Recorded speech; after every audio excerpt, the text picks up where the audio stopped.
Lynn at Little Fit Nursery. I am back and I'm here with baby Melina. She is the Melina sculpt by Andrea Arcello. She is one of the prototypes. She, what I believe, was the first baby after my Aria was sculpted, and she has the fused neck. So, and I just really love like how Andrea did her skin tone. So she's probably my favorite out of the quadruplets. I don't know, I love all four of them. This is why I've gotten a lot of inquiries about whether I would part with, any of my Asian silicones, and at this point the answer is no. I think I'm just still like really enjoying all of them, and I like having a backup. I know it may seem silly for some of you guys who that I have two of the same sculpt. So I have two Melina sculpts and two Emery Mays, but it is what it is, and I don't regret acquiring a second. But oh, I want to change her into a new outfit. It's not new, but it's a Janie and Jack velour sleeper. She's going to be so cozy in this, and it's red and white, so very appropriate and perfect for the holidays. So I'm going to go ahead and change her into this, and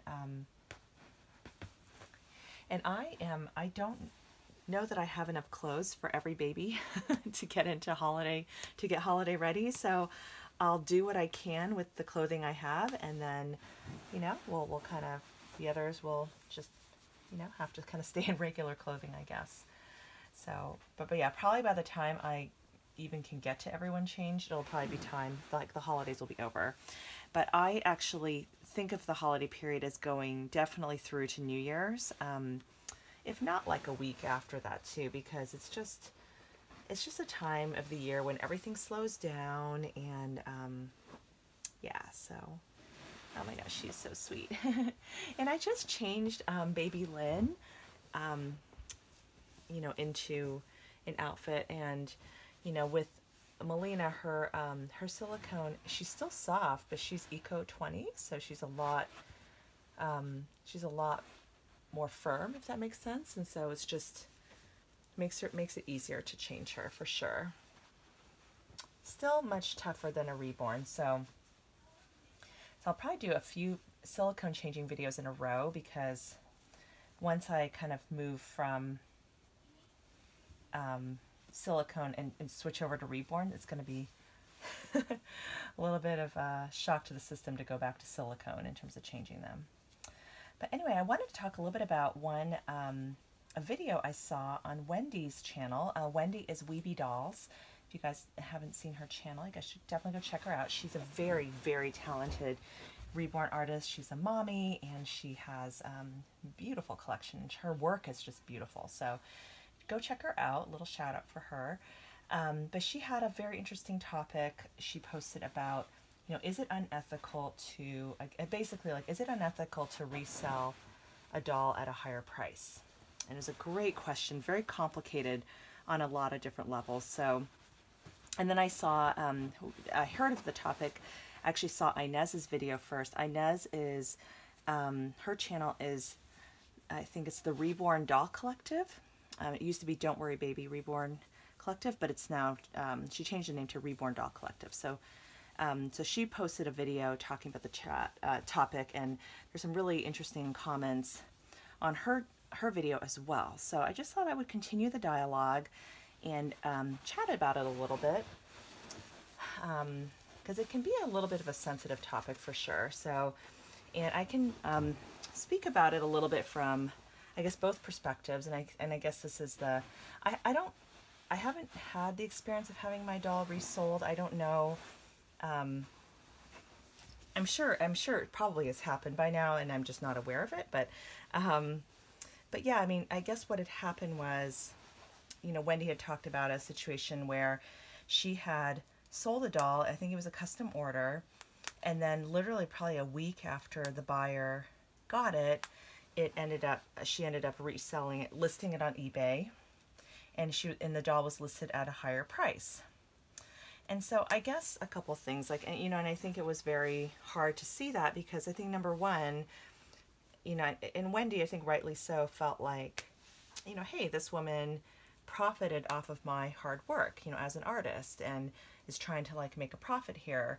And there was actually this situation, I think they talked about it on Dolphin, where there was, I don't know who the person was, but kind of a conversation about doll flipping, essentially, and where, you know, some people would make it a practice of going on eBay, looking for dolls that were like undervalued, and then literally flipping around and reselling them at a higher price.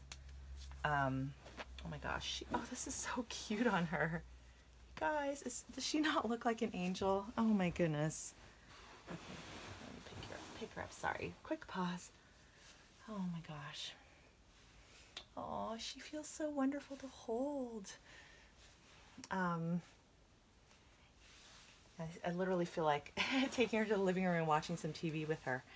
Anyway, yeah, so she was talking about, so anyway, so there's this lady who's like a doll flipper, and this was, it raised, I think, a pretty big ruckus. So there was a lot of conversation around that. So, so I think from Wendy's perspective, I think, first of all, anytime I think somebody resells a doll, I can see how, as an artist, it could be, you know, there could be hurt feelings, you know, especially if the doll is like immediately resold versus kept for a while. And, you know, all collectors cycle dolls in and out of their nurseries. And so I think that, you know, after some period of time, if somebody needs to let a doll go, you know, whether it's for financial reasons or other reasons, or they're trying to bring a different doll into the collection, it's to be expected. And so I don't think we're talking about that. I think it's more, I think with Wendy, I think that probably the immediacy piece was very hurtful. You know, the feeling that the doll was immediately resold. So I think that there's maybe that aspect of it. And then I guess, like, you know, there's the, maybe thinking about it from another angle. What if the doll had been in the collector's collection for a while, let's say a few months or 6 months or a year or 2 years even, and then at that point they were able to sell the doll actually for more than they paid for it? Is that unethical?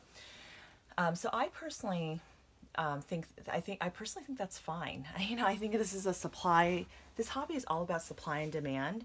And at the end of the day, if there's a willing buyer willing to pay that price, that is completely between the buyer and the seller. And nobody should have any issue with that. I think once the doll leaves your hands, it's in somebody else's possession, it's really theirs to do what they wish.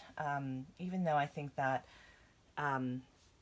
a lot of artists would prefer to know who the doll is going to, and especially if they'd like to potentially have the option to maybe buy the doll back if the collector decides to sell it, you know, that sort of thing. So anyway, I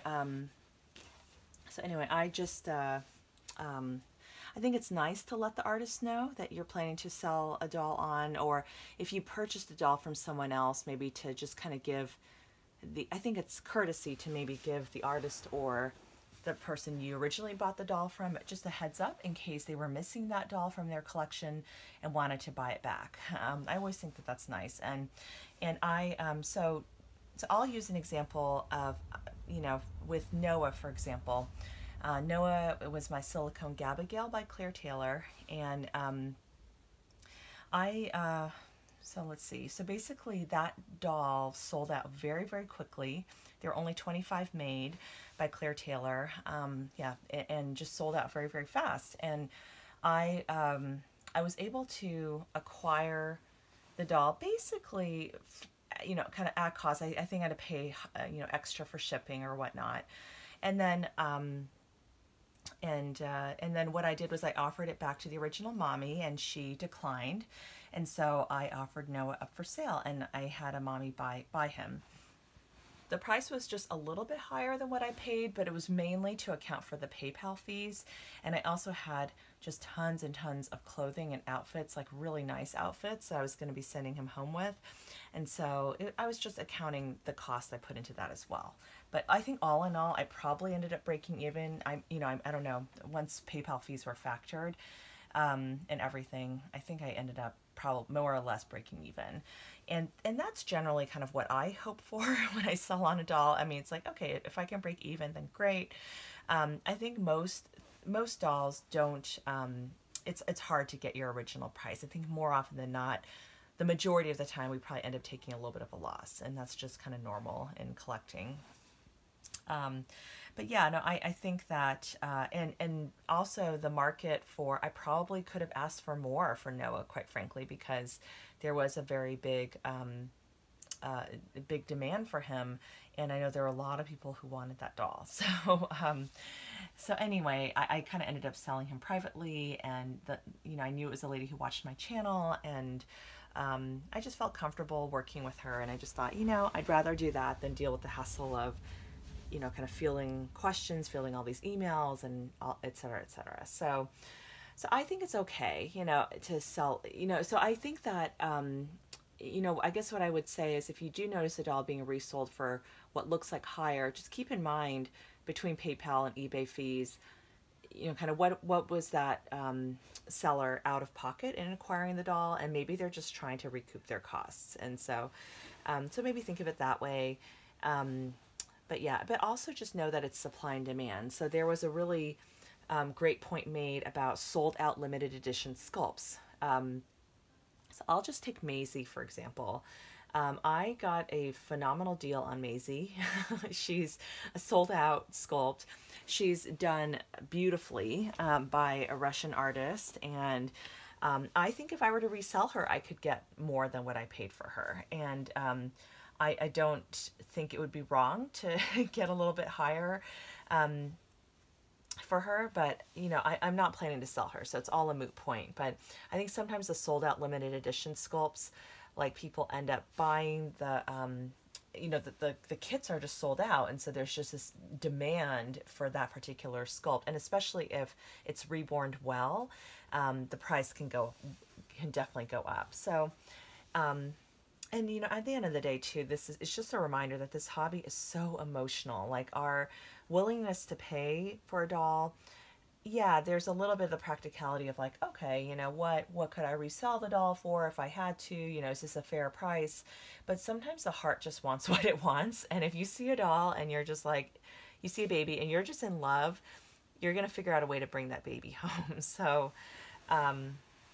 yeah, that's my chat on the topic. I would love to hear what you think as well, and definitely I'll link to Wendy's original video below, and also I'll link to Inez's video as well, so you guys can go and check out their videos on the topic. But yeah, great topic. Really, really good question. And and let me give my thoughts from like an artist's perspective, because trying to put myself in like Wendy's shoes.